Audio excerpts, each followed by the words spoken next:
Okay, so Star Wars. We all know Star Wars, right? It's just everywhere. Absolutely. Part of the cultural wallpaper almost. But get this, and this kind of blew my mind, the franchise. It's raked in way more for merchandise. Yeah. Like over $32 billion. Yeah, compared to what? About $10 million, maybe a bit more, from the actual movies at the box office. Exactly. It's a huge difference. So welcome to this deep dive. We're not just talking Jedi and spaceships today. No, we're digging into what some might call the Star Wars industrial complex. How did this movie, this series, become this massive commercial thing, this engine that just keeps going? And it's fascinating because it's not just one thing. We've looked at articles on the merchandise revenue, obviously. Yeah. But also the legal side, the intellectual property strategies, which are key. Super important. And interviews with George Lucas himself, plus the whole marketing story behind it all. It's quite a web. Right. So for everyone listening, our mission today is pretty clear. Figure out those key moments, those strategies that turn Star Wars from, a hit movie into this multi-billion-dollar empire. And pull out the lessons, right? For anyone interested in building a brand or understanding IP or just how pop culture gets shaped by these big commercial forces. Exactly. You want the insights, quick but deep. Okay. So let's jump in. Where does this whole merchandising story really kick off? Well, you've got to go back to the very beginning. 1977, George Lucas makes this gamble, really. The directing fee thing. Yeah. He could have taken a $500,000 directing fee, which was, decent money then. Sure. But instead, he says, no, I'll take less up front, but I want the merchandising rights and the sequel rights, importantly. Which, in hindsight, seems genius, but was it obvious then? Not at all. It was a really unconventional choice. But yeah, it turned out to be probably one of the smartest business moves in Hollywood history. I mean, those numbers, again, $32 billion plus from merch, maybe $10 billion from films. It flips the whole script. It really does. One source we read put it pretty bluntly. The films were essentially just high-budget commercials for all the other stuff. Wow. Okay. But it wasn't like everyone saw this coming, right? Yeah. Didn't the big toy companies initially say no? They did. That's another fascinating wrinkle. Companies like Mattel, Mego, they were approached. The big players at the time. Exactly. And they turned it down. They thought sci-fi movies were too risky. They preferred licensing TV shows, things they thought had more staying power. So they missed out.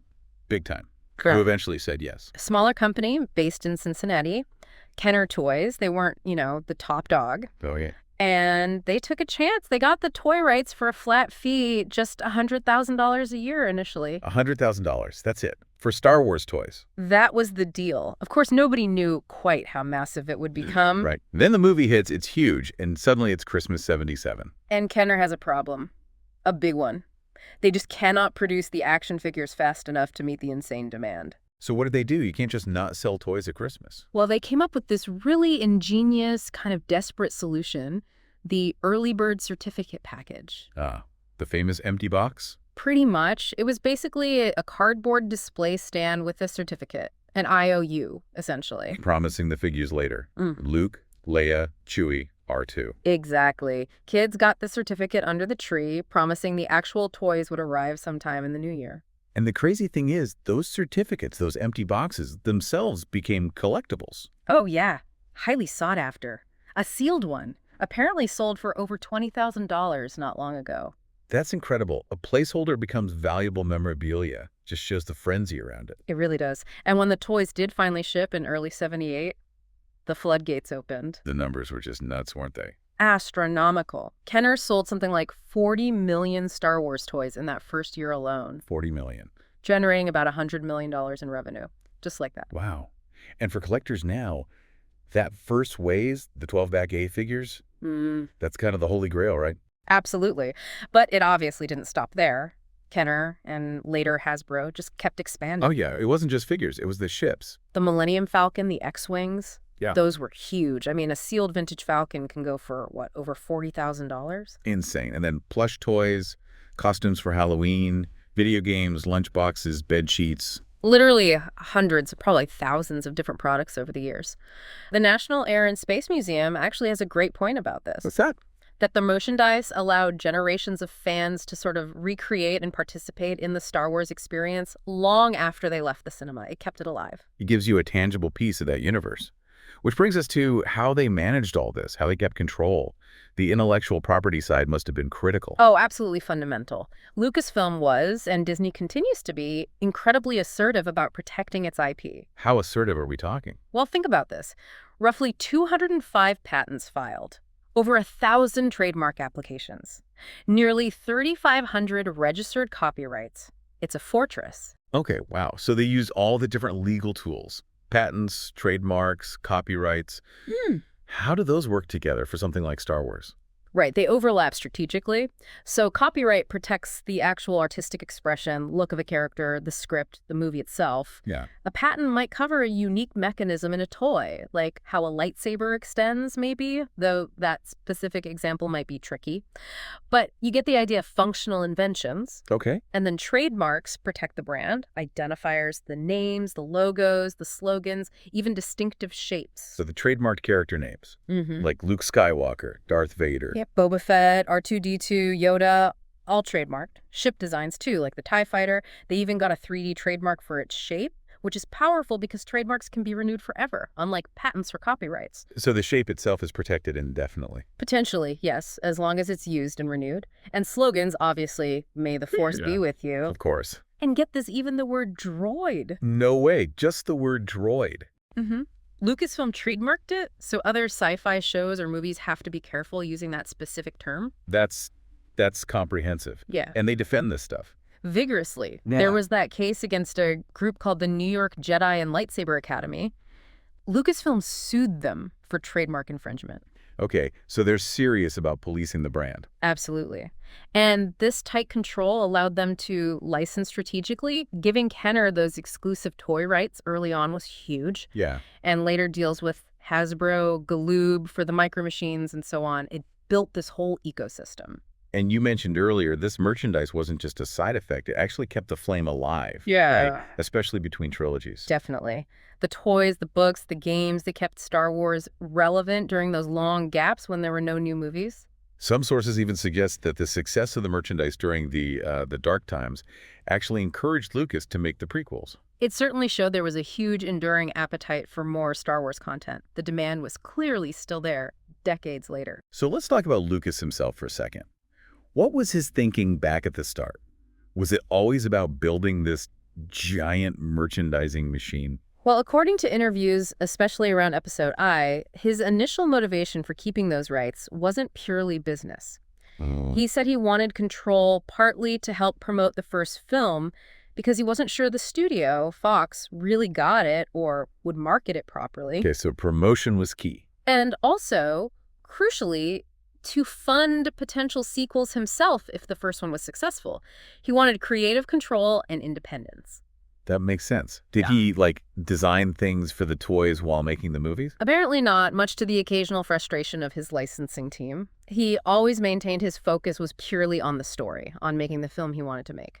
The licensing people had to figure out how to make products based on what ended up on screen. Interesting. So he wasn't necessarily thinking this ship will make a great toy during filming. That's what he claimed. He even expressed surprise later on at becoming such a successful businessman. His passion, he said, was always filmmaking. But, securing the sequel rights right from the start, Yeah. that shows some serious foresight, even if he wasn't thinking purely business. Absolutely. That long-term strategic thinking, securing both merchandise and sequel rights, was foundational, even if the scale of the success surprised him. And the marketing side, beyond just the toys, was pretty innovative too, wasn't it? Even in the first movie. Yeah, Star Wars was a marketing force right out of the gate. That Burger King tie-in back in '77, that was pretty early for that kind of big movie co-promotion. I remember those glasses. Everyone had them. Exactly. And the toys weren't just a flash in the pan. They were really among the first movie-based toys to have such long-term sustained popularity. Usually that stuff faded fast. But Star Wars just kept selling. Kept selling, kept the brand visible, and then, fast forward to the Disney era, and the marketing machine is just immense. Oh, yeah. Those Force Friday events. Huge global events. Coordinated releases of new merchandise lines. Global unboxing events streamed online, generating massive hype, often before people even knew much about the new characters or plot. It's all about creating that buzz, that demand, before the product even fully exists sometimes. It's quite something. It really is. The machine is incredibly sophisticated now. Now, there was one interesting legal case mentioned in the sources, the Stormtrooper helmet thing. Lucasfilm v. Ainsworth. What was that about? Yeah, that's a fascinating example of the complexities here. Andrew Ainsworth was the original prop designer who made the helmets for A New Hope. Okay. Years later, he started selling replicas based on his original molds. Lucasfilm sued him for copyright infringement. And what happened? It got complicated because of different laws. In the U.S., the court sided with Lucasfilm, saying the helmet was artistic sculpture protected by copyright. But in the U.K., the Supreme Court ultimately ruled differently.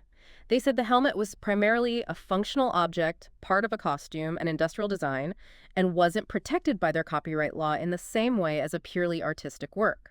So different outcomes in different countries for the same object. Exactly. It highlights how tricky IP law can be, especially internationally. And with functional items derived from creative works, it probably made studios tighten up their contracts even more. Interesting nuance. So tying it all together, that initial bet, the merchandising focus, the IP protection, it all built on itself. Absolutely. The money from the merchandise didn't just line pockets, it funded more Star Wars. It paid for the special editions, the prequels, the Clone Wars series, the whole expansion of the universe. Until eventually Disney steps in. Right. The $4.1 billion acquisition in 2012, a landmark deal, obviously. And Lucas himself, even though he sold the company, he got a huge chunk of Disney's stock, right? So he's still benefiting massively. Oh, significantly. He became one of Disney's largest individual shareholders overnight. So the empire he built continues to reward him, even after selling it. It's quite the legacy. It truly is. And culturally, it just endures. Star Wars, through the films and the merchandise, has inspired generations. It lets people connect physically with this galaxy far, far away. So wrapping this up for our listeners, the big takeaways seem pretty clear. Star Wars' incredible success. Yeah, the movies were great, but that's only part of the story. A small part of the financial story, anyway. The real engine was that strategic focus on merchandising, coupled with really aggressive, smart protection of the intellectual property. All stemming from that initial foresight, that gamble by George Lucas. And they never stopped innovating, both in the stories and, crucially, in the business strategy. Right. And looking at this whole thing, it just offers so many insights, doesn't it, about how you build a brand that lasts, the sheer power locked up in intellectual property. Yeah, and how creative work can explode into something commercially enormous if you play your cards right. Thinking beyond just the initial product or creation. Definitely. Okay, so here's a final thought for everyone to chew on. Look around at the entertainment world today. What newer franchises, maybe films, TV shows, games, do you see potentially having that same kind of industrial complex potential? Good question. Are they applying any of these Star Wars lessons? Aggressive IP control, maybe? Deep merchandising from the start? And maybe even what parts of pop culture right now seem kind of overlooked, but might hold that same sort of untapped commercial power that sci-fi toys did back in the 70s? Yeah. What's the next unexpected merchandising giant hiding in plain sight? Definitely something to think about.